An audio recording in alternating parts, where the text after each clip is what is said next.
Muy buenas noches.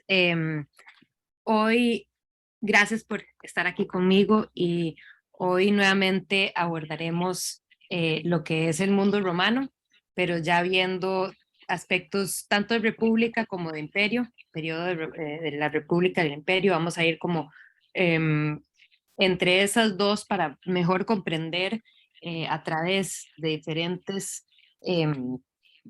pues expresiones artísticas y arquitectónicas, comprender un poco más o mejor cuál era el espíritu romano.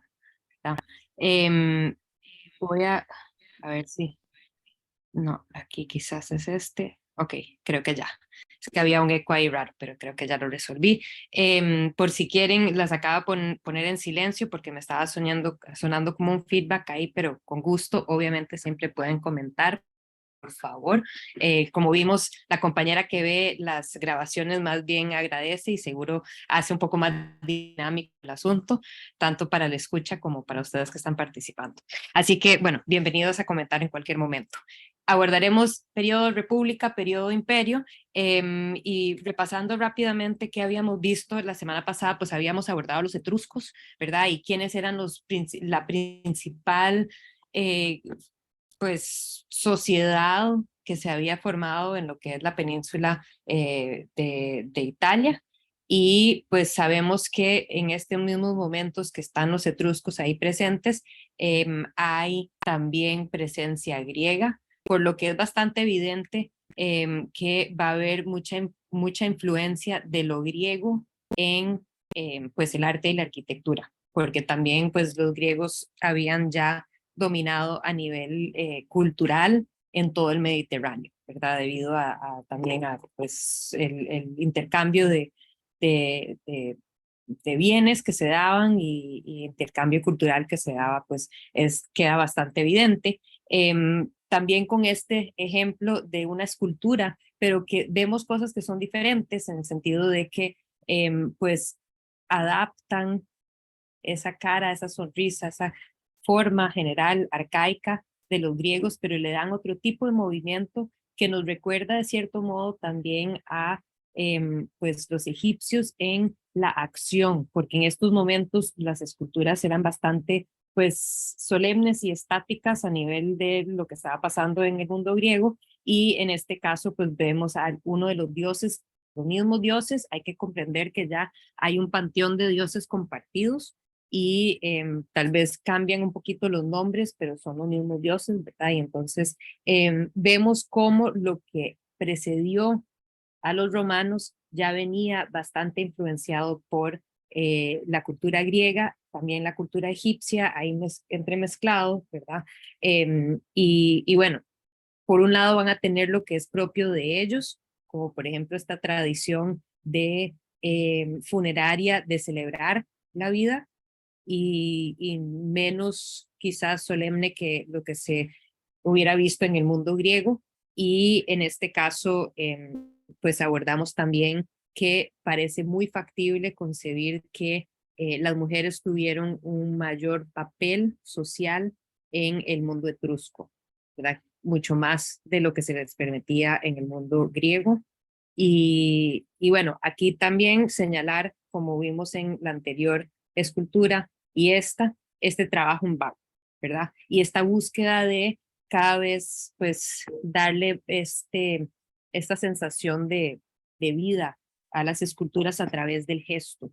Eh, y bueno, entonces esos eran algunos de los aspectos que habíamos abordado de los etruscos, pensando que ahí estaban y que Roma había sido había estado bajo los etruscos eh, con un rey etrusco, y que pues llegamos a este periodo o sea, esta fecha que se supone que es el inicio de la República Romana, que es 509 antes de la era común, cuando se supone que,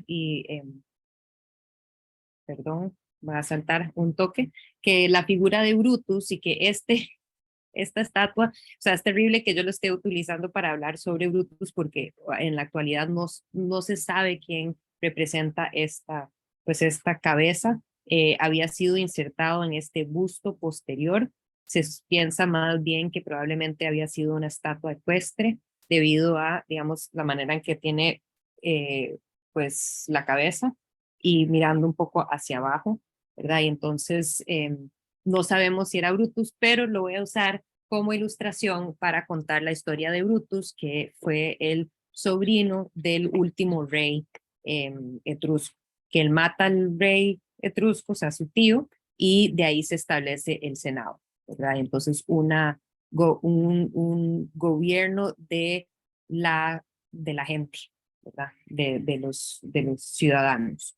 Entonces, se supone que había presencia humana desde pues tiempos atrás, en que este era como una zona que se había desarrollado en los neolíticos, simplemente en las colinas, que se conoce que hay como diferentes montes y colinas en la ciudad de Roma, que han sido pues integrados, asimilados a la ciudad y ya no se notan tanto, pero que originalmente pues era toda esta serie de colinitas, con la colina principal siendo el Capitolio y enfrente es lo vamos a visitar, pero el Palatino era donde se suponía que vivían eventualmente las familias que, pues eventualmente el emperador, ¿verdad? Y que ahí es donde surge la palabra palacio, ¿verdad? Entonces el Palatino, y justo entre estas dos colinas está lo que fue el Foro Romano, que era el centro cívico de la ciudad. Y aquí, pues, se establece un mito, lo había comentado la semana pasada, es una incógnita si este objeto literalmente representa a la loba capitolina, pero así la conocemos, y pues habla de este mito fundacional de la ciudad de Roma, que era Rómulo y Remo, su hermano, eran unos bebés gemelos que habían sido abandonados y que los cría esta mamá loba, ¿verdad? Esta loba. Y eventualmente Rómulo mata a Remo y él es el que establece lo que llega a ser la ciudad y eventualmente, pues, posterior a todo, el Imperio Romano, ¿verdad? Y entonces, no se sabe si esta imagen, o sea, hay muchas teorías sobre este objeto, no lo empecé a abordar la semana pasada, pero creo que es súper interesante, precisamente también pensando en que hoy les voy a pedir considerar nuestras ideas en torno a el mundo romano. O sea, hemos de cierto modo romantizado lo que fue Roma y se ha convertido el mundo romano en como un referente para muchas personas alrededor del mundo, desde las partes o sea, desde el este al oeste. Entonces, es interesante contemplar cómo esta es una de esas historias que en el momento que se suponía que se había hecho esta obra, que como en el quinto siglo, ya hubiera sido como este mito fundacional de un par de siglos y bueno, les había comentado la semana pasada también que sabemos que habían monedas que hacen referencia a esta imagen. Esto es importante porque hay que señalar que nos parece pues posible que este sea una loba etrusca que representaba otra cosa y que hay ejemplos de lobos o lobas que fueron parte de representaciones de casas rituales, ¿verdad? O sea, de procesos de caza hechos en ritual. Entonces, es muy factible que este objeto haya sido una loba etrusca y lo que sí sabemos definitivamente es que estos dos bebés fueron añadidos en la época del Renacimiento. Pero ha surgido otra técnica, he podido analizar la técnica que posiblemente más bien es un objeto medieval creado en el medioevo. Sí, no sabemos exactamente el punto en donde fue hallado, pero sí en Roma. y por el hecho de que los romanos solían trabajar con fundiciones en partes y esta es una sola fundición, hace pensar que la técnica más bien se asemeja a lo que se estaba haciendo en la Edad Media. Lo que es interesante de eso es el hecho de que hubiera persistido el mito en el contexto romano, ¿verdad? Y que siguió en la época del Renacimiento en que le añaden estos bebés. Entonces, eso fundacional, vamos a ver cómo se extiende hasta aún el siglo XX, ¿verdad? O sea, toda la presencia de Roma como un continuo, por más que pues sabemos que el imperio en sí cae en el quinto siglo de la era común, ¿verdad? Entonces, bueno, estos mitos son importantes. La expansión, perdón por saltarme tanto, pero podemos empezar a ver cómo se expande bastante el imperio y bueno, entre las cosas que se tuvo que hacer y que eran, digamos que expertos en, era la creación de monedas. Entonces voy a enseñarles varios ejemplos de monedas romanas, bueno, un par de ejemplos de monedas romanas aparte de estas. Interesante señalar que aquí tenemos un mito y tenemos la figura de una figura pues mítica también que es Heracles, ¿verdad? O Hércules. Entonces, estas monedas pues obviamente facilitaban el comercio en un vasto expanso que cada vez estaba cubriendo más territorio lo que era el mundo romano, ¿verdad? Y entonces, cómo estas monedas iban a tener esa función importante y a la vez no solo una función importante por medio de comercio, pero también sumamente importante considerar el papel didáctico que tienen estos objetos. Por lo que si esto está circulando en el mundo romano, estos mensajes están llegando a pues esas vastas expansiones de lugares con personas que no son específicamente romanos, que puedan haber sido aún diferentes etnias que habían sido pues acaparados por los romanos.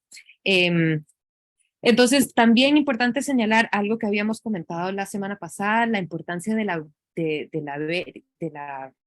veritas, ¿verdad? De la veracidad, ¿verdad? De querer representar la cara fielmente y que con eso es este deseo de representar una cara que señala la sabiduría, señala todo el esfuerzo, señala los retos y las dificultades que se han enfrentado a través de la vida con, pues, todas las arrugas y las señales de una vida vivida, ¿verdad?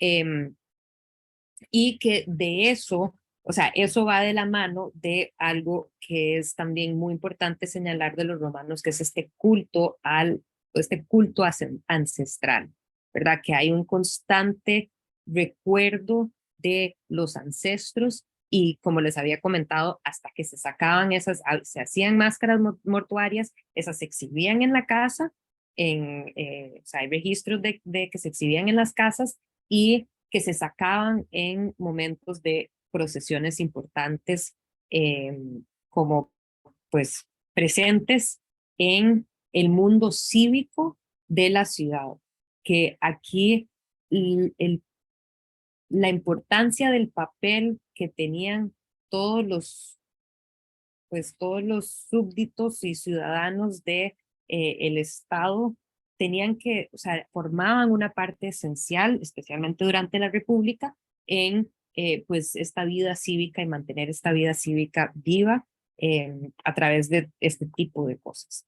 Entonces, les vuelvo a enseñar un mapa nada más para que nos demos una idea de la expansión. Esta es la mayor extensión del mundo romano y pueden ver qué tan pues distante es, llega hasta Bretaña, incluye pues eventos, empieza obviamente en Italia y va expandiendo hacia arriba, incluir lo que son los franceses, los españoles, eventualmente los británicos, y para el este también incluye mucho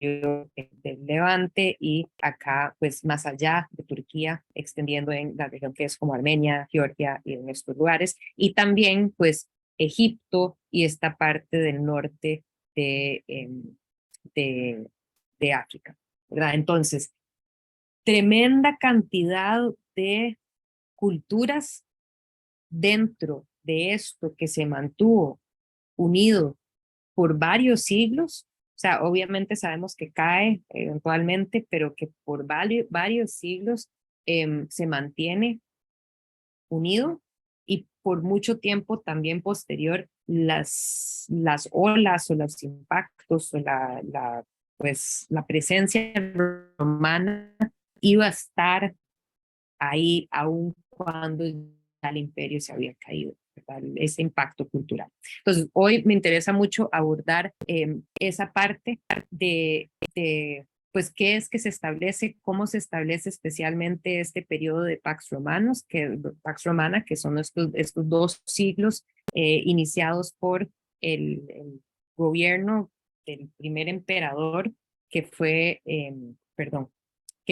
Augusto César, y me devuelvo un toque para abordar la imagen anterior. Entonces, esto que estamos viendo acá fue un quiebre importante. Como les había comentado, Roma es una república, ¿verdad? Eso que implica que es gobernado por un senado con una gran presencia de figuras electas y que anualmente cambiaba el primer cónsul que dirigía la asunto, ¿verdad? Pero todos tenían este papel importante como los diputados de hoy, ¿verdad?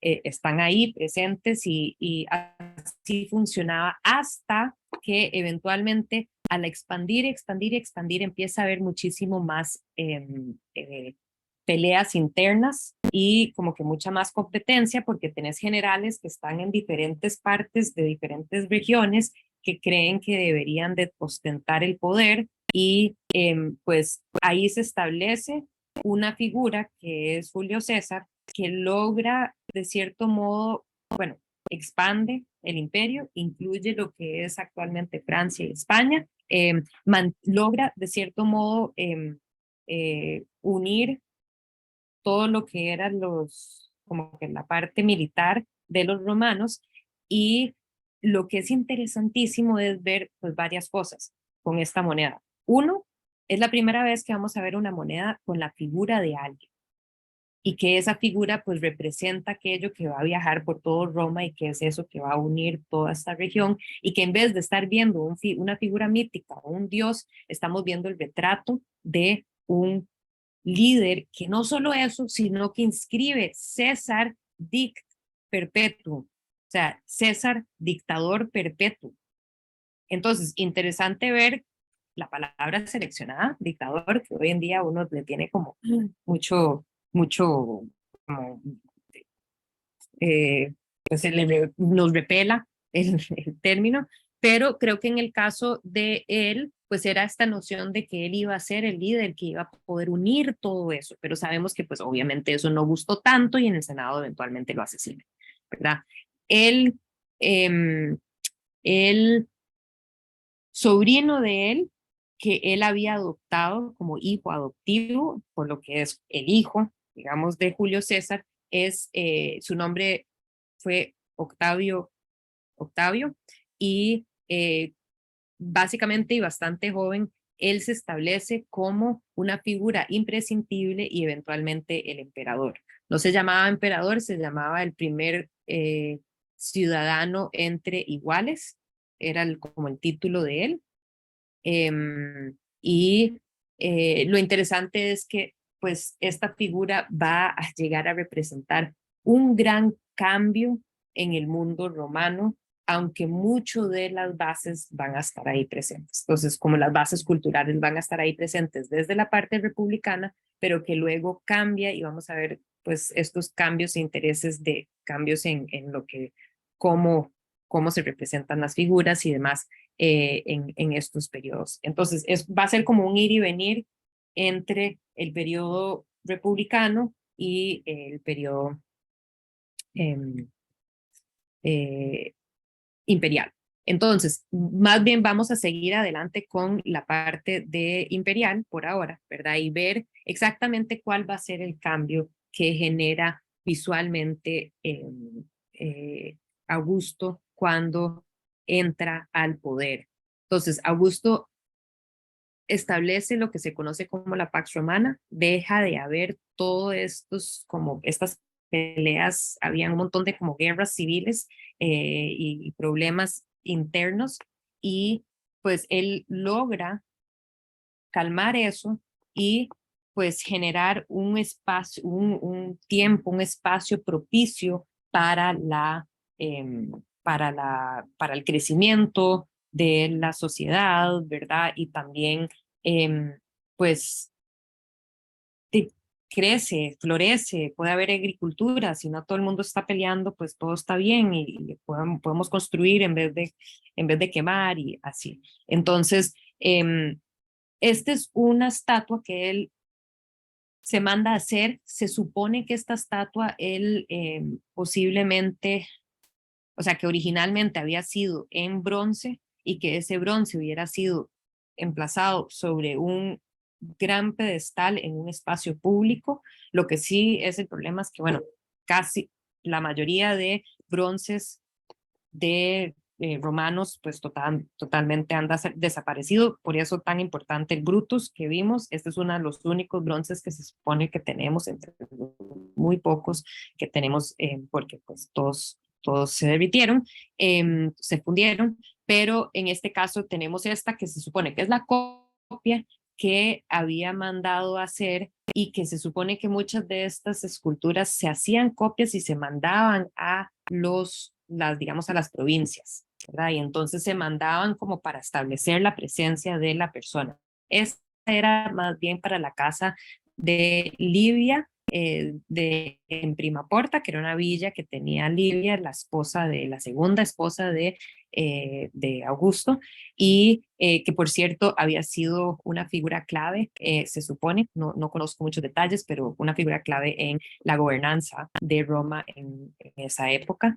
Y bueno, la hallaron en Primaporta, en lo que fue la villa de ella.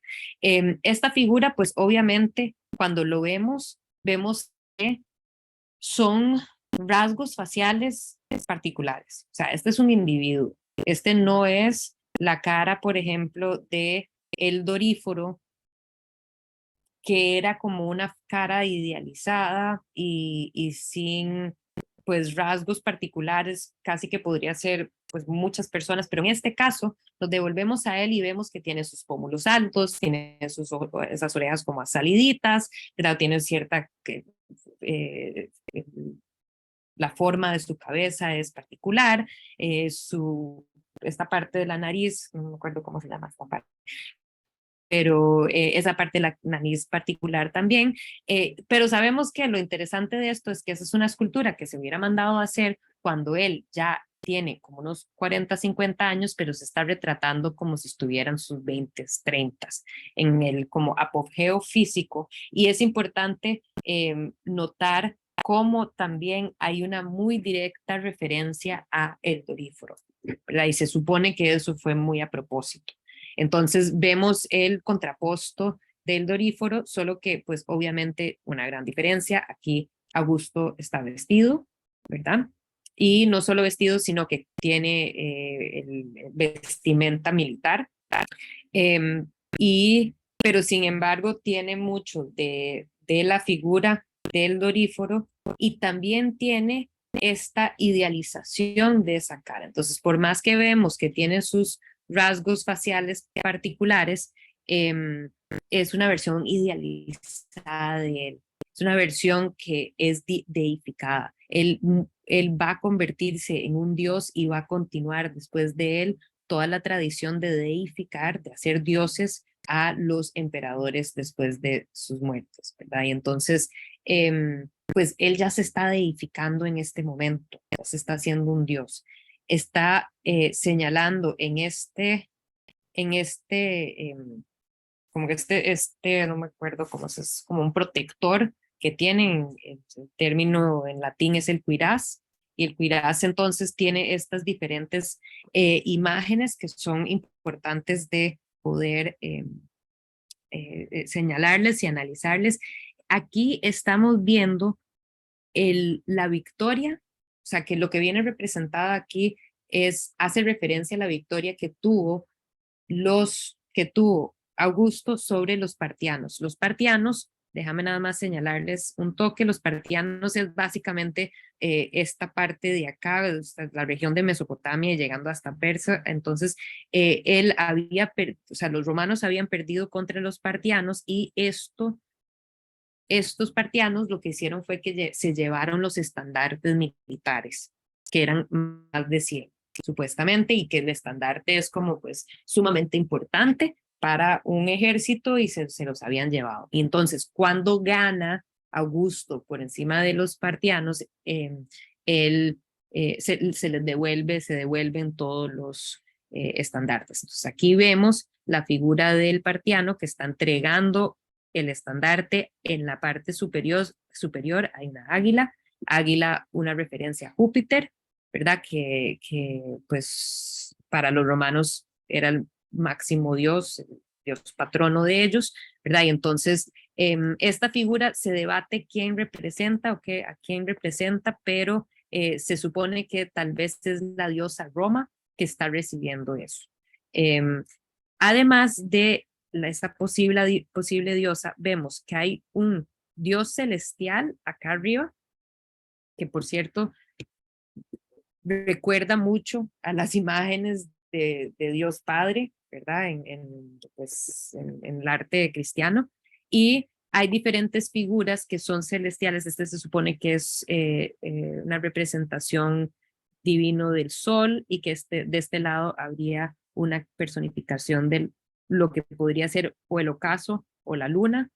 Por acá abajo tenemos la figura de Telus, que es la diosa tierra, y la Telus, como ven, tiene una cornucopia o tiene toda esta abundancia, pues hace referencia a la fertilidad. Todo esto hace referencia a la paz que se ha podido obtener, y que esa paz viene con el, o sea, apoyado por los dioses. Entonces, esto se ha logrado. Aquí está Minerva también, de este lado creo que está no, es Diana por este lado, y ahorita no me acuerdo cuál es el dios, pero otro de los dioses del panteón, otro de los importantes que está de este lado. Entonces está literalmente rodeado por dioses.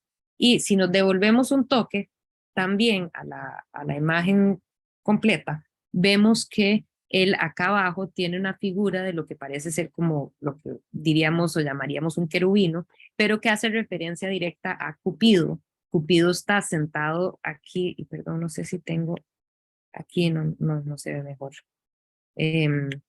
Cupido está sentado sobre un delfín.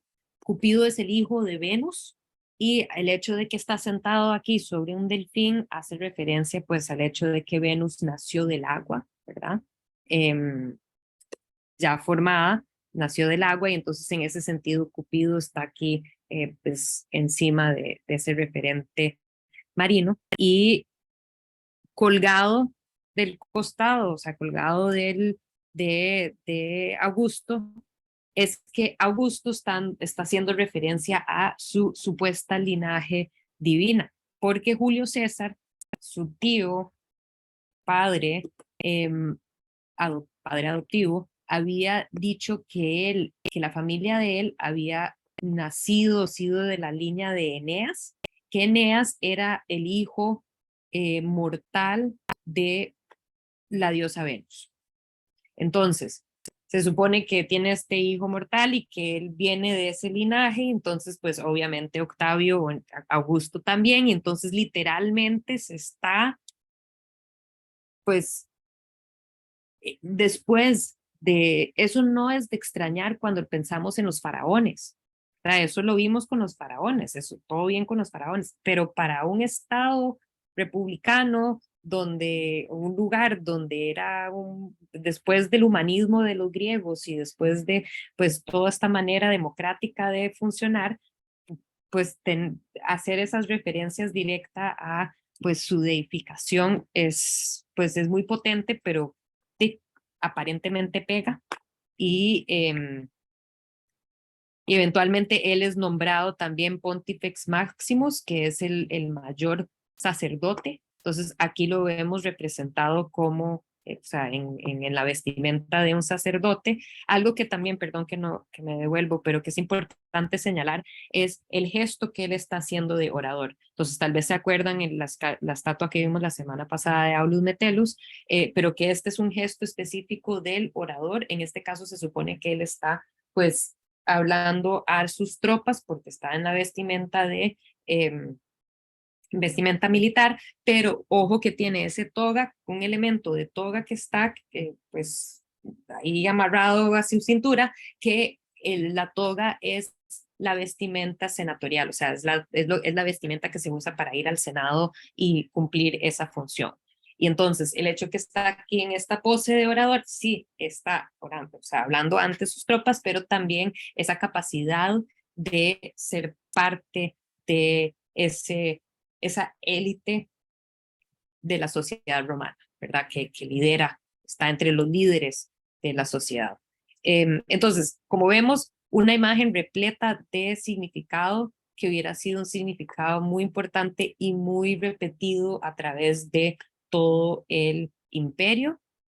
Recalcar el hecho que, o sea, está en monedas, pero también va a haber estatuas que se encuentran, que sí, copias de todas estas obras que se hubieran, pues, encontrado en todo el mundo, eh, pues, que había sido parte del Imperio Romano, ¿verdad?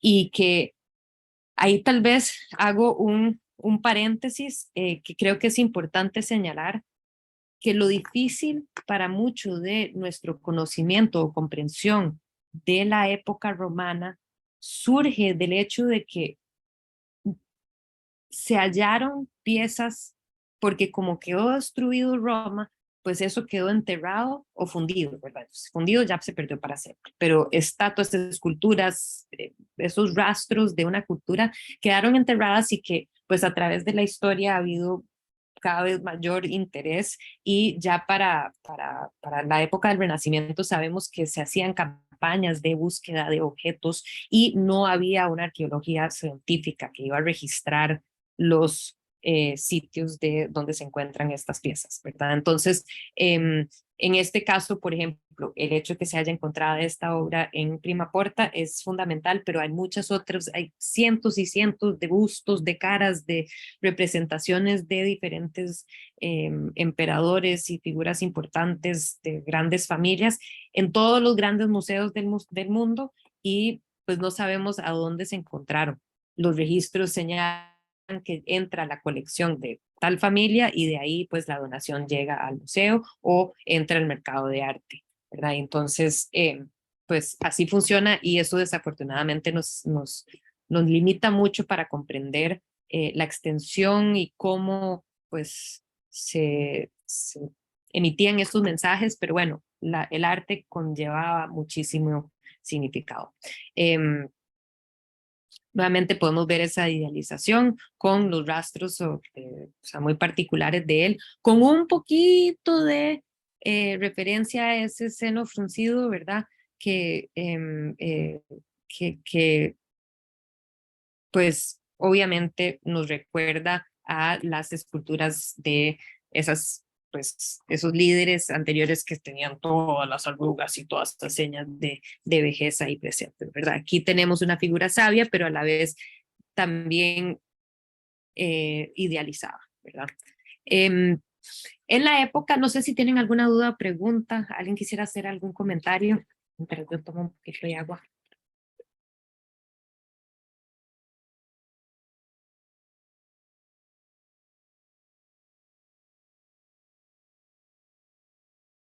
Ok, sigo con pues entender un poco más lo que era Pax Romana y las ideas que iban a cambiar un poco entre la vida cívica de la ciudad de Roma.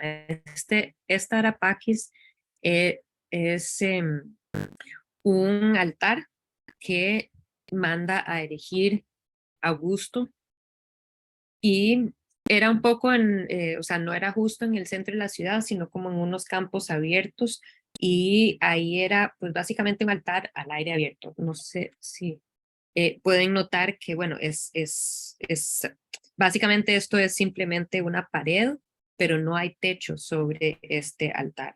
Y este es pues como un tipo de encierro que se le hace y el altar está adentro. En este altar hubieran hecho importantes sacrificios y sacrificios continuos, que hay que entender que los sacrificios se hacían, eran muchos sacrificios de sangre que se hacían en todos los diferentes templos alrededor de la ciudad. Constantemente se estaban haciendo estos sacrificios, estos rituales, pero importante señalar que era, por un lado, para venerar a los dioses y en este caso, pues, venerar la paz lograda. Y por otro lado, resulta que también eran espacios de construir comunidad, porque después del sacrificio ritual se le daba a comer a muchas personas y personas, digamos, de la comunidad que quizás normalmente no hubieran comido carne, ¿verdad? Entonces, los animales que se sacrificaban muchas veces eran, pues, digamos, toros o animales grandes que pudieron sustentar y dar alimento y dar ocasión de celebrar en una zona de la ciudad o en alguna provincia o en algún lugar. Entonces es interesante también contemplar que por un lado sí tiene como un componente que uno dice, uy, Dios, están sacrificando y la sangre y todo eso, pero por otro lado, pues para comer los animales se tienen que matar, ¿verdad? Y entonces eso es, en fin, lo que se estaba haciendo, que sí se repartía esta carne. Y bueno, este altar, como vemos, en la parte inferior está rodeado por completo de estas escenas que son diseños, pero son diseños orgánicos y no les traje tantos detalles de esta parte de abajo y perdón por eso, pero está cubierto, se supone, de 50, o sea, de tanto detalle, las flores, las hojas tienen tanto detalle que se puede definir qué planta es y se supone que hay 50 especies de flora en este relieve de abajo. Entonces, en sí, eso es súper impresionante, el nivel de atención que se le está brindando al detalle y también, pues, ¿qué nos dice sobre esa riqueza de plantas, ¿verdad? Y una recolecta de tantos especímenes en un solo lugar, pues habla de la fertilidad, habla de la abundancia. Y además de todas las plantas que están aquí representadas, también hay algunos animalitos, hay pajaritos, algunos están volando, algunos están sentados y hay diferentes tipos de animalitos que aquí se representan. Eh, Tiene en esta parte del, o sea, a cada lado, perdón, que creo que, déjame ver si aquí, no, este también es uno de los costados. Ok, del equivalente a estas placas que estaban aquí insertadas al otro lado del altar, aparece esta que es la que está mejor preservada. Es importante señalar que pues se encontraron esto cuando un proceso de construcción en la ciudad de Roma a inicios del siglo XX y se encuentran un montón de piezas y cuando se dan cuenta de lo que habían encontrado, pues ahí empieza todo un proceso y se logra recabar muchísimas piezas y se hace pues la reconstrucción, pero notarán que pues, obviamente hacen falta ciertas partes y esta es una de las mejor representadas. Aquí vemos a Telus, la misma diosa tierra que les había comentado anteriormente y pues ella está bien, está con una vida de abundancia, tiene todas estas frutas acá, el toro y la oveja están súper tranquilos, todo bien. Tenemos estas figuras como de ninfas que representan se supone que representan los vientos de la tierra y los vientos del mar. estas dos figuras que acompañan a la diosa Telus con estos dos bebés que siempre están, son unos bebés pregotetos que también pues hacen referencia a eso. ¿A qué vamos? Súper importante para Augusto, a ver, enviar este mensaje. Y creo que de repente, ahora que lo pienso, en nuestra actualidad acá en Costa Rica, con tanto divisionismo y tanto como que hay como mucho odio y todo eso, imagínense qué interesante un líder que decide que este es el mensaje que va a emitir. Esto es lo más importante. Hay que continuamente hablar de la paz, ¿verdad? Entonces, esto por un lado. Y luego él... a ver qué les había incluido acá, no me acuerdo. El arte en el periodo imperial tiende a incorporar elementos clasicistas que incluye líneas suaves, mantos elegantes, cuerpos desnudos idealizados, formas altamente naturales y las proporciones equilibradas que los griegos habían perfeccionado durante siglos de práctica. Sí, definitivamente, por dicha lo leí, pero que aquí obviamente vemos una referencia directa a los griegos. Piensen, por ejemplo, en las figuras de las diosas en el Partenón, ¿verdad? Esta figura de esta mujer como está medio reclinada, está en una posición como de descanso, vemos su cuerpo como pues surge por debajo de esas telas y sin embargo también vemos los volúmenes perfectamente. Pues podemos imaginar esa búsqueda del cuerpo, de la anatomía, de las correctas proporciones, pues están aquí representadas, ¿verdad? Luego está a los costados, a cada uno de los lados, estas procesiones imperiales.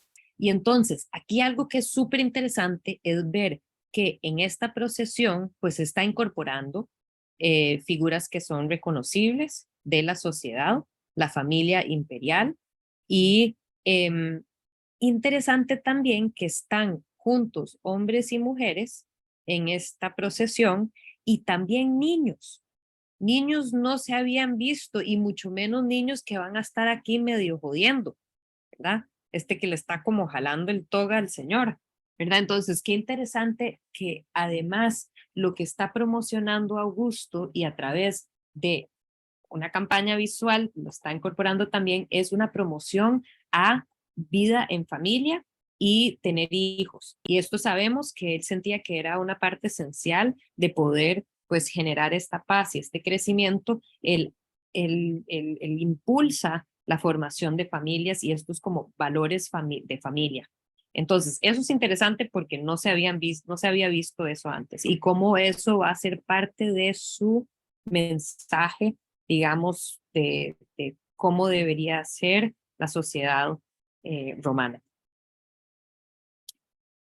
Aquí pueden ver, estos son supuestamente miembros del colegio sacerdotal, entonces probablemente eran figuras específicas y ojo el nivel de detalle y también que notamos que hay diferente uso de diferentes herramientas, o sea, aquí podemos ver cómo se hubiera usado un taladro, ¿verdad? Y entonces no es solo picando la piedra y puliéndola, sino que también con taladros se está trabajando y que se logran pues tanto efectos de bajo relieve como de alto relieve, y que es importante señalar que nos da la impresión eso de usar tanto alto relieve como bajo relieve en una misma obra, nos da esta sensación de que hay profundidad y que hay masas de gente detrás, ¿verdad? Y entonces, pues es y que vemos también, de último quería mencionar, pues esos rasgos específicos, ¿verdad? De algunas de estas figuras. Aquí podemos ver, como para que se puedan dar una idea de dónde se ubica esa procesión, esa imagen de la procesión. Aquí pueden ver algunas de las aves y algunas de las plantas en la parte inferior. Claramente hay no se sabe si es referencia directa o no, pero probablemente sí, porque había mucho conocimiento del mundo griego y en este caso, pues siempre se hace la comparación entre detalles del relieve de la procesión con detalles del relieve de la procesión panateneica del Partenón, ¿verdad? Y entonces, ojo, la gran diferencia.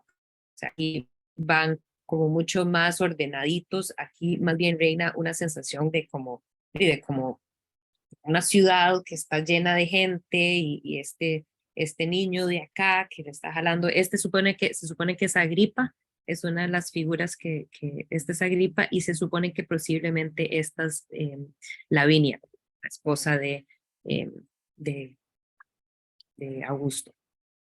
Ojo cómo salen los pies del borde de abajo, ¿verdad? Entonces hay muchísimo más interés en darle como que cierto dinamismo entre las figuras y cómo se relacionan esas figuras y también pues el hecho de que tiene esta sensación de que tiene un fondo detrás. Aquí no tenemos fondo, ¿verdad? Y entonces pues ahí las diferencias y además que las todas las figuras que hubieran estado presentes en los relieves del Partenón eran como que individuos cualquiera, no eran personas específicas, no eran retratos de la familia específica que ahora reina por encima de todo el imperio romano. Eh, Antes de seguir adelante, creo que es importante señalar, y aquí es donde podemos entender las complejidades de el arte y del mundo romano a través de toda la historia. Entonces, aquí vemos una imagen de Mussolini ante el relieve de Arapakis. Se les había comentado que se empezaron a encontrar estas piezas temprano en el siglo XX y en los años 30 a Mussolini le interesa muchísimo eh, eh, invertir en volver a construir el Arapakis. Entonces, hace todos estos esfuerzos, por ende el Arapakis también tiene muchos componentes que pues asumimos que así era, pero pueda que había sido diferente. Entonces, no es tal cual, ¿verdad? Sino que esta es una reconstrucción.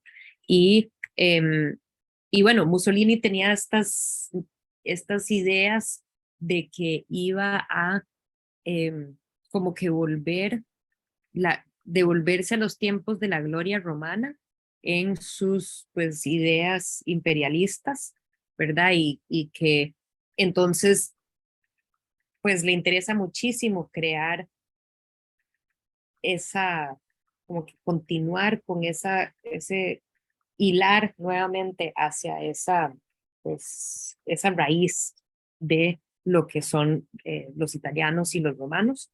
Entonces, manda a construir en un estilo arquitectónico que es bastante fascista y que recuerda mucho pues, la arquitectura de ese momento, pero que a la vez tiene componentes que nos recuerdan a eh, como una versión un poco más moderna de un templo romano, ¿verdad? Que está sobre un pedestal, tiene lo que nos recuerda columnas y una entrada frontal, ¿verdad? Elevado. Entonces, este era el pabellón que se le había construido en la época de Mussolini y esa, pues, de ahí la quitaron y en 2006 se inaugura un nuevo museo diseñado por Richard Meyer con un estilo más bien, pues, totalmente moderno y que ha sido criticado, pero que, pues, permite no solo o sea, nos permite al espectador poder tener esa misma sensación del estar afuera, ¿verdad? Aunque está protegido el edificio, uno siente que está en como cierto espacio exterior, ¿verdad? Entonces, esa es la idea de lo que se intentaba hacer con la arquitectura de este espacio. Eh, Veo algo en el chat. Ah, ok, gracias, Jody. Ok, entonces voy a seguir adelante, pero sí quería dejar como esa inquietud ahí de qué interesante considerar en qué momentos surge o resurge la historia, los esfuerzos por tratar de pues mejor conocer el mundo antiguo y pues a veces surge desde mandos que no necesariamente son los que lo van a utilizar para el bien, porque pues Mussolini tenía estas como, se comparaba con Augusto, entonces nada más que él en su mundo era como el Augusto nuevo de Italia, entonces, bueno. Quería enseñarles un ejemplo que de cierto modo es como bastante similar a lo que estábamos viendo de trabajo en relieve, estas conmemoraciones a través del arte de actividades y este juntar, en este caso directamente a Augusto entre la divinidad. Entonces se supone que aquí esta es una gema, o sea, literalmente es una piedra preciosa que ha sido elaborada y trabajada y pues, inserta dentro de eh,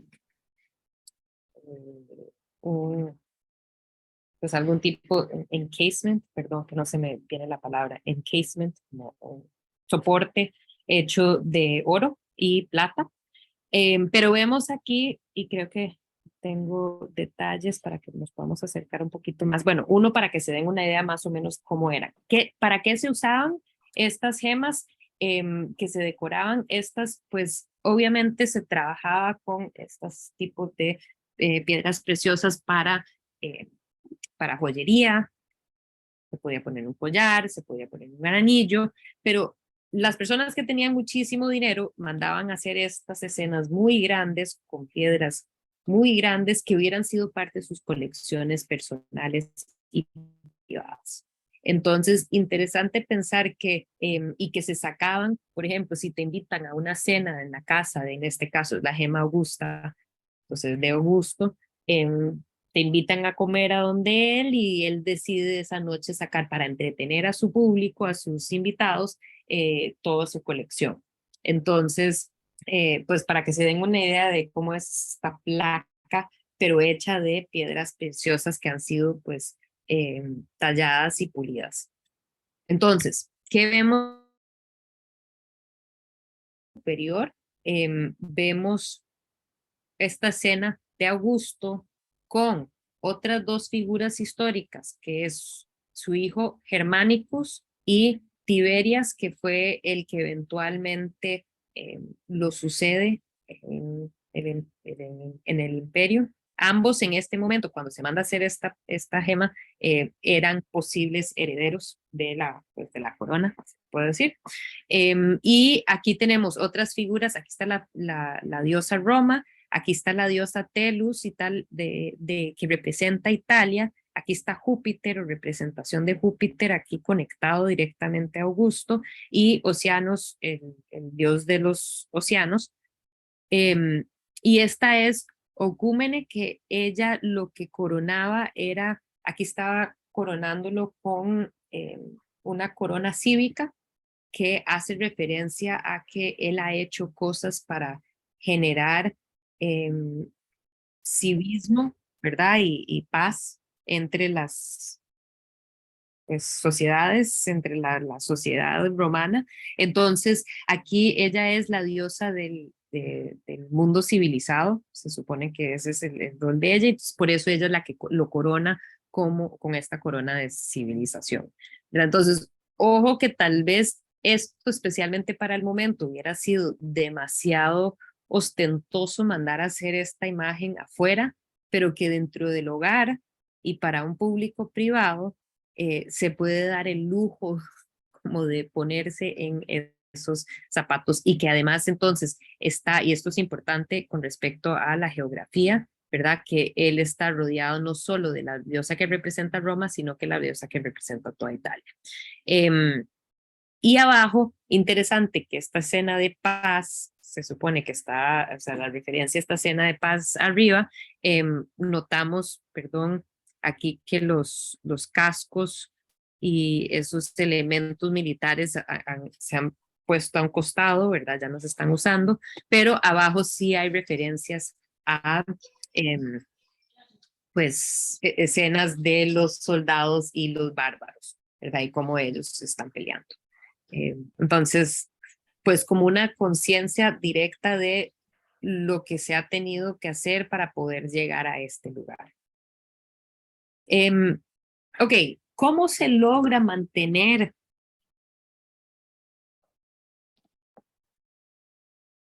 un imperio, y perdón que estoy saltando tanto, un imperio tan grande? O sea, ¿cómo se logra hacer eso? Pues siendo muy estratégicos, y entre las estrategias específicas de los romanos era establecer todo una infraestructura en esta región. En todas las regiones que ellos iban a dominar, ellos van a venir con pues lo que se puede concebir como regalos de infraestructura a los lugares, a las ciudades, a estas regiones, ¿verdad? Y entonces, entre otras cosas, vamos a ver, sí, perdón, que también es muy importante la ingeniería que ellos desarrollan. Es una ingeniería que, pues por un lado, adopta estos elementos clásicos, pero agrega una serie de nuevas tecnologías, el arco de medio punto, la arcada, la bóveda, la cúpula, y materiales como el concreto. Eso va a ser súper importante porque el concreto les va a permitir hacer muchas cosas y muy rápido. O sea, es un muy exitoso material que es sólido, que aguanta un montón, especialmente en ciertos lugares donde es muy salado. Ha logrado, por ejemplo, en Quesaria, en Israel, que está metido dentro del mar y todavía está ahí la infraestructura, por pues las mezclas. No se conoce hasta la fecha cuál era el secreto del hormigón o el concreto romano, pero era pues lo que permitió que pudieran construir cosas muy rápido también. Entonces, los soldados que eran los que entraban y ayudaban a conquistar una región, después de eso permanecen en el lugar y se dedican a construir, ¿verdad? Entonces ellos construyen toda la serie de diferentes tipos de edificios que ahorita les voy a compartir. Y también súper importante señalar que iba a haber toda una serie de rutas, de caminos y puentes que unía el imperio. Entonces, era una forma eficaz de trasladar mensajes, trasladar dinero, trasladar bienes, trasladar las tropas. Y lo interesante es que hasta la fecha muchas de las grandes vías en toda Europa siguen siendo hechos sobre los fundamentos de esas primeras pues, rutas creadas por los romanos. Entonces, súper importante entender cómo poder conectar e interconectar va a permitir pues que se mantenga unida el imperio. En sí, esto les quería traer, o sea, esto quería traerles porque tenían también, o sea, por un lado está lo técnico, pero también está lo teórico, que lo único que tenemos de la teoría de arquitectura es lo que nos ha quedado de Vitruvio, y Vitruvio enfatizaba tres componentes que son súper importantes. Entonces, firmitas, esto es solidez, no solo referencia a la solidez como que de la estabilidad de un edificio, como de gravedad y que no se va a caer, sino que también de confort. Esta noción de que uno entra a un espacio y no le da una preocupación que se le va a caer encima. Entonces, en esa búsqueda de firmitas es asegurar que la persona cuando ingresa siente cómodo con la solidez de la estructura. Utilitas. Es una preocupación por el uso del espacio. Y ese tiene que ser un uso pragmático, o sea, tiene que ser no solo pensado como para la utilidad física y cómo se va a usar, sino que también considerando lo social y el bienestar. Entonces, útil a nivel literalmente utilitario, pero también a nivel de su función dentro de la sociedad. Y Venustas, que es, pues, obviamente Venus, hace referencia a la belleza y que se refiere a los problemas de la forma y el espacio, específicamente, o sea, esos elementos formales de la arquitectura y que no se considera que es un añadido superficial, sino parte integral e inmanente de la obra arquitectónica en su búsqueda de crear una estructura bella. Entonces vamos a ver cómo la decoración va a ser sumamente importante en las estructuras y los edificios. Y última, prometo, diapositiva con solo términos, rápido, algunos de los elementos que que estos soldados iban y que se mandaban a construir y hacer era el foro, que entonces, como les mencioné, el foro romano en el puro centro, el centro corazón cívico de Roma, se emplazan, o sea, se construyen foros que son estas grandes plazas abiertas que tienen edificios importantes como edificios religiosos, templos, económicos, diferentes edificios importantes y que ahí pues se encontraba de todo. La basílica, que no es un edificio religioso, sino que solía ser cerca del foro y algún tipo de como tribuna de justicia, era un lugar donde se resolvían problemas. Diferentes, había en términos arquitectónicos de construcciones, las casas individuales eran como de una familia, era el domus, y solía tener la gente rica una villa que era fuera de la ciudad, y las clases bajas vivían en estos complejos de apartamentos no siempre tan higiénicos, conocidos como los insulae. Acueductos, sumamente importante, perdón la falta ortográfica, suplían las ciudades con agua limpia y muchas veces tenía que provenir de unas distancias muy largas. Entonces, imagínense que sos una comunidad en una de estas provincias que ha sido pues conquistado por los romanos, pero de repente aquí estos señores me vienen y me están dando agua aquí y en montones, en cantidades. Instalan termas, que son como estos baños populares públicos, entonces era un lugar de ejercicio, un lugar de higiene, un lugar de socialización, muy importante, y también teatros, anfiteatros, circos. Los circos son estos lugares para carreras de carros, de caballos, y habían arcos triunfales, arcos de entrada y salida, entonces la ciudad se convierte en una ciudad vistosa. Nos devolvemos un toque al foro romano. Aquí esta es una reconstrucción digital para que se den una idea de qué tan medio desastroso era. No se solían necesariamente construir siguiendo algún orden o patrón en particular.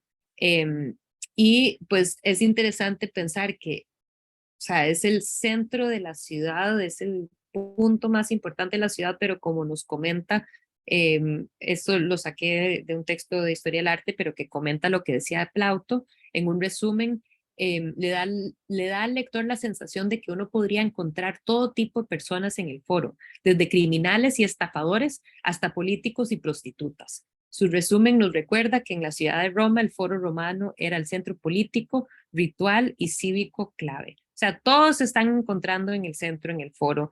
Claro, en Roma era el centro de todo el imperio, pero, y aquí podemos ver algunas ruinas, es muy difícil poder visualizar cómo habrá sido aún viendo estas reconstrucciones que se han logrado hacer y que uno puede volar por toda la ciudad ahora en 3D, la ciudad de reconstruida de Roma. Cuando uno va al sitio, pues es muy difícil. Sabemos que hay algunos componentes que se han reconstruido y, o sea, originalmente era este centro pequeño. Importante señalar que sabemos que en el Foro Romano, originalmente, como les había dicho la semana pasada, era una región como muy pantanoso.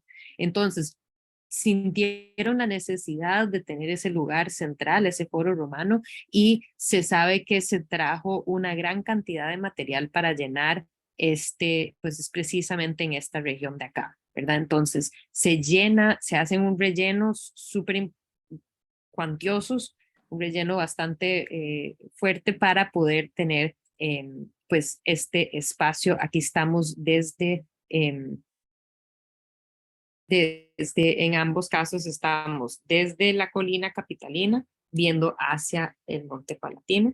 Entonces, aquí también. Y son restos de los diferentes templos y pues espacios que eran importantes en el momento. Sí nos permite dar una idea de los tamaños, ¿verdad? Del tamaño de la gente.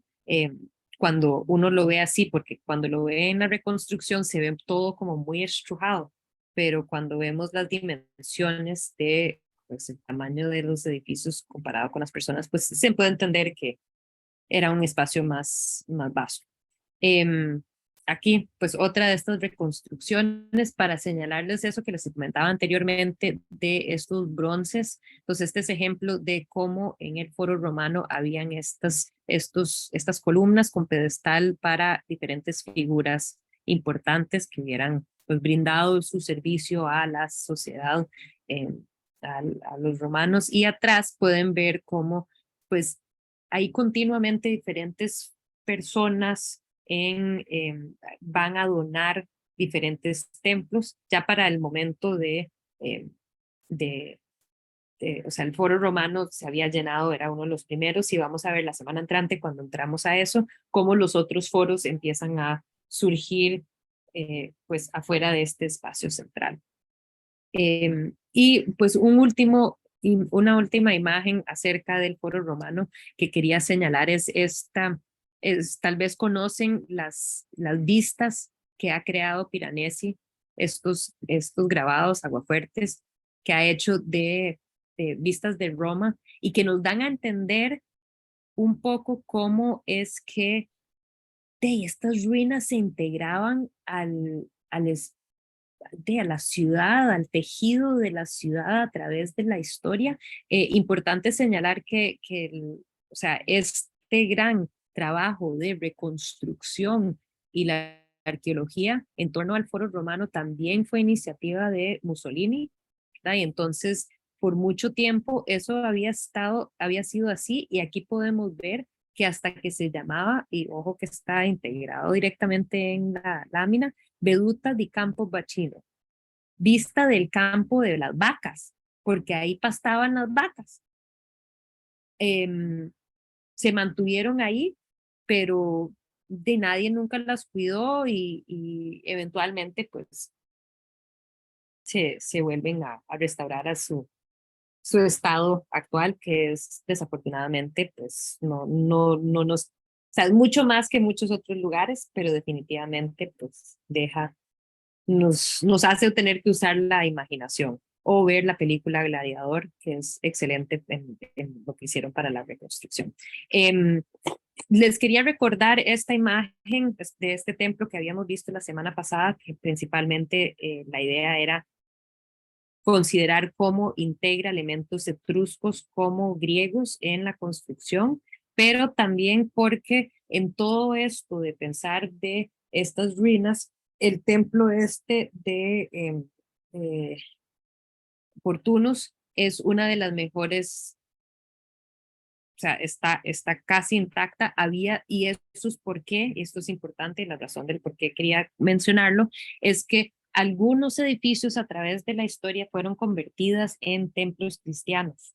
Entonces, al ser convertidas, entonces en un momento en la historia lo habían cerrado hasta acá y funcionaba como una iglesia.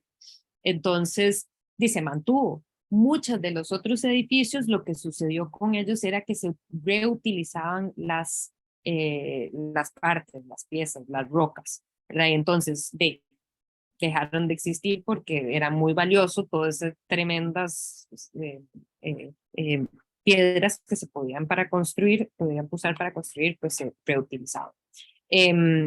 Voy a seguir un poquito más porque todavía tengo un poco más de tiempo y sí les tenía bastante más preparado, pero lo vemos la semana entrante. Hoy me pasó al revés de la semana anterior. Entonces, ¿qué más es lo que hacen los romanos? Construyen caminos, construyen acueductos, y uno de los mejores ejemplos de los acueductos y caminos que se construyeron es Pontugad. Pontugad es el acueducto que le proveía agua a lo que es actualmente la ciudad de Nîmes, en Francia. Y aquí, pues, podemos ver las brillantes soluciones ingenieriles que se le ocurrieron a los romanos. Uno, que se logró construir esto tan rápido, tiene mucho que ver con el hecho de que están utilizando los arcos. El arco no es que fue inventado por los romanos, pero fueron definitivamente mejor explotados por los romanos. Por lo que cuando vemos un arco, por lo general, uno hace referencia directa a los romanos. Cuando uno lo ve posteriormente en arquitectura renacentista o en arquitectura neoclásica, es una referencia directa a los romanos. Los griegos no usaban arcos, los romanos usaban arcos. Entonces, el arco es como una de las formas principales que le permitieron a los romanos poder construir con muchísimo menos material porque ojo, si tenés que hacer una pared, uno, bloqueas el río. Entonces, en ese caso también, solución pues brillante para permitir que el río pueda seguir cuando tenés que tener, y en este caso el acueducto queda acá arriba. ¿Cómo es que funcionan los acueductos? Los acueductos tienen que llegar de la fuente de agua hacia el punto donde es destinado el agua por gravedad. Entonces, hicieron sus cálculos perfectos para que hubiera una inclinación continua, constante, para eventualmente llegar al punto de destino que es NIM. Entonces, hay que mantener eso, hay que saber qué altura necesitas para poder tenerlo, y bueno, aquí es donde pasaba el canal de agua. Y aquí abajo, donde se ve las personas caminando, era donde había camino y donde pues transitaban los soldados, transitaba toda la información, todo lo que tenía comercio, todo lo demás, ¿verdad? Y entonces, podés permitir que continúe fluyendo el río y que el río pueda seguir siendo pues un interconector. Usas muchísimo menos material, en este caso lo que vemos son piedras de travertina que fueron eh, sacadas de un no de muy lejos de este sitio, pero bueno, traídas al sitio en bote. Y, eh, y bueno, muy impresionantes los logros en términos de, pues son estos algunos 25 metros de ancho el arco. Entonces, eso en sí es sumamente impresionante. Entonces, permite que puedan seguir los barcos, permite usar mucho menos material. Al tener mucho menos material, el peso pues no requiere tantos soportes, tantos apoyos. Eh, y aquí nada más para señalarles un poco qué es lo tan brillante de los arcos. Los arcos en sí, uno, cómo se construyen. Y aquí esto es lo que es fascinante pensar para el que era de 25 metros de ancho. Se tiene que construir eh, eh, como este andamio que va a estar sobre lo que se conoce como la imposta, ¿verdad? Que es la base donde va a estar cualquiera que sea la base al que va a transferir la presión o la fuerza. Y al tener ya esa estructura, entonces vas colocando lo que se conocen como las dovelas, así sucesivamente, hasta llegar a la dovela central o conocida como la clave. Entonces, cuando insertas esa clave, entonces ya permite que toda esa fuerza que va para abajo de lo que está apoyado por encima, vaya hacia los costados y se transfiera hacia lo que es el imposte y hacia abajo de la columna o lo que sea la estructura que lleva el arco. Entonces, aquí lo podemos ver cómo pues tiene estas mismas estructuras, y lo interesante también es que ellos tenían muy claro que van a tener que mantener continua eh, eh, mantenimiento de la estructura, por lo que dejaron todas estas como rocas salidas. Eso fue a propósito porque era lo que se usaba para crear los andamios, para poder subir y hacerle los arreglos, y pues hasta la fecha ahí se encuentran. Aquí pueden ver, este es el canal de arriba, no, eso no es un espacio que se pueda acceder normalmente, pero se dan una idea de cómo encima de todo está esta línea de agua. Tan impresionante que se supone que la ciudad de Nim, que tenía 15,000 personas, cada ciudadano, cada persona de la ciudad tenía acceso a 100 galones de agua por día para cada uno.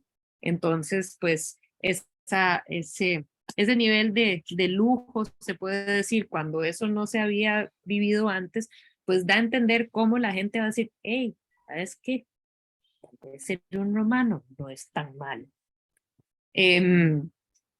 Aquí ejemplo de pues acueductos. Esta es una reconstrucción del acueducto en la ciudad de Roma, nada más para que se den una idea también de cómo pues no es solo al aire libre en la naturaleza donde se tienen que solucionar el cómo llevar agua a los diferentes puntos o sea, necesarios, y pues podemos ver cómo también tienen que construirse estos puentes hechos con arcos atravesando todos los edificios y ahí canalizando agua directamente a, pues, o fuentes, o en algunos casos, pues, si eran las termas, los baños, o las casas de las personas importantes tenían acceso directo del acueducto, ¿verdad? Y entonces los acueductos, como les digo, tenían que tener siempre constante mantenimiento y eso era tanto también como no solo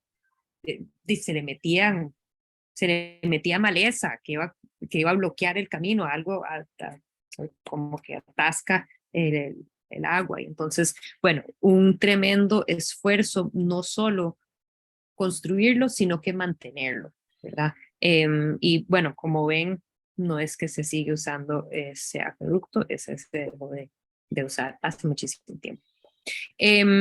Son las 7:30, quizás para no cansarlos demasiado, me detengo aquí, empezamos la semana entrante con Pompeya y no sé si tienen alguna duda, alguna pregunta, algún comentario que quisieran hacer.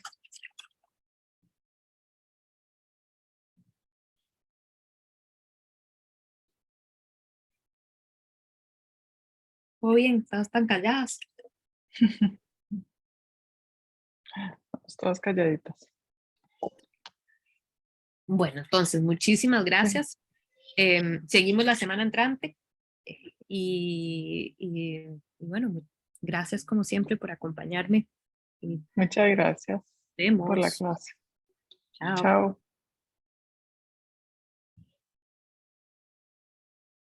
Hasta luego.